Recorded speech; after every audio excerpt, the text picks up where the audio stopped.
Got dreams of being a professional podcaster, but have no idea what you're doing? This is impossible. That's about to change. A new kind of school. Welcome to the Pod School Podcast. Hello and welcome to the show. Today's episode is all about a little program that we have become very, very familiar with over the last few months, care of coronavirus, and that is Zoom. Because everybody is doing their meetings via Zoom, it is the video conferencing software du jour. I'm not sure why we decided that that was the one we were going to all roll with.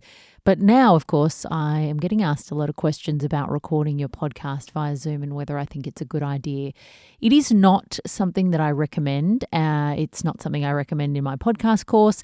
And I think because it's become more popular, I've been getting a lot more questions from my students saying, hey, you don't feature Zoom in here. Is there any reason for it?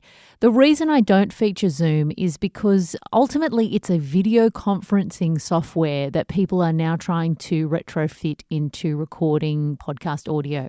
Can you record podcast audio that way? Of course you can, absolutely. Is it high quality enough? I don't think it is, but this is where your ears come into play. So obviously, if you are going to be recording interviews via Skype, there is every chance that the audio that you'll be recording on Zoom will be pretty close to similar. If you are recording a show with a co-host or you've got people that have a microphone, I think a better option is going with a podcast-specific audio platform, so something like Squadcast or Zencaster. I just find those platforms give me better quality audio, but that doesn't mean that if you like using Zoom and you think that the quality of audio that you're getting is good enough, that you can't do it that way. So obviously with anything that I recommend, my recommendations always come from things that I have used personally or that people that I've worked with have used, people that I trust use and recommend. And I have just yet to use Zoom and think, yes, this is an audio focused platform that I want to use for my podcast. That doesn't mean that you can't use it for yours. I just think that you have to be critical of the audio that you are recording. And if it is up to scratch, fantastic. If it's not, then it's not worth using that platform just because it's convenient.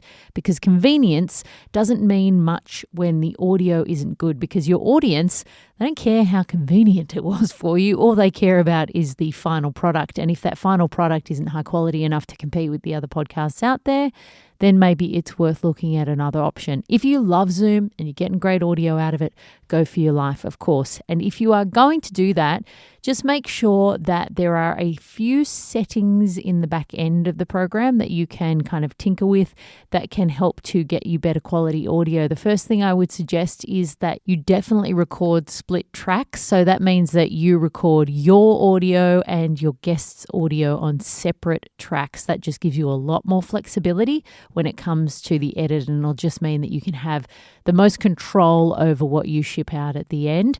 The other option of what you can do if you have a guest who has a microphone is, instead of recording them just solely where you are and picking them up at the kind of lower quality audio, you can also enable your guests to record, and then they could record locally at their end as well. And then you could pop those tracks together. But again, you need to split the tracks in order to do that, so you haven't got four voices speaking at once, which wouldn't be good for anyone. The other thing you want to do is that there is a setting in the advanced settings that you can actually record the original sound. So what Zoom does is, because most people are talking on it in an echoey meeting space with some buzzing of the vending machine behind them, they do some things to the audio within the program to kind of shut out some of that noise. And that's fine. If you record the audio like that and it sounds fine, that's great. But if you choose the original sound, it will just record the sound in the space where you and your guest are without any of that compression or any of the treatment on it. And then you can do those things in post if you know how to do it. You might hear absolutely zero difference between the original sound and the sound that has some treatment on it. And if that is the case, then fine, leave those settings on. But sometimes it can just make things a little easier if you can do that in post. You've got a bit more control over the audio then.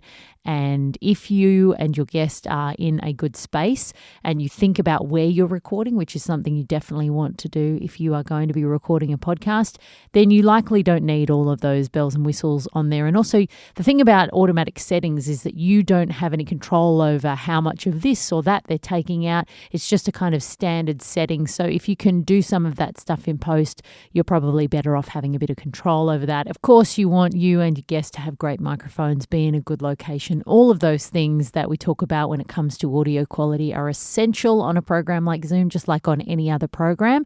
But like I said, if you love it, if you are getting good audio out of it, that's fantastic. But use your ears critically. Just because it's convenient isn't enough of a reason to use it. If it's not high quality audio, you never want your audio of anything that you're recording to be distracting or to turn your audience off. So listen, hand it out to friends and family, get them to listen, see if they pick up on things or if it's annoying to listen to. And if not, go for your life. Jump on the old Zoomy and record your podcast. That's totally fine.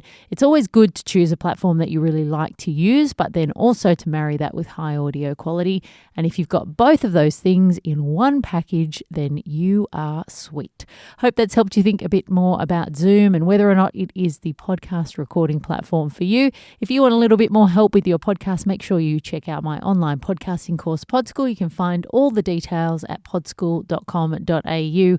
If you are enjoying the show, finding it helpful, please share it with some friends who might be wanting to start their own podcast as well, and we can just together rid the world of crappy podcasts.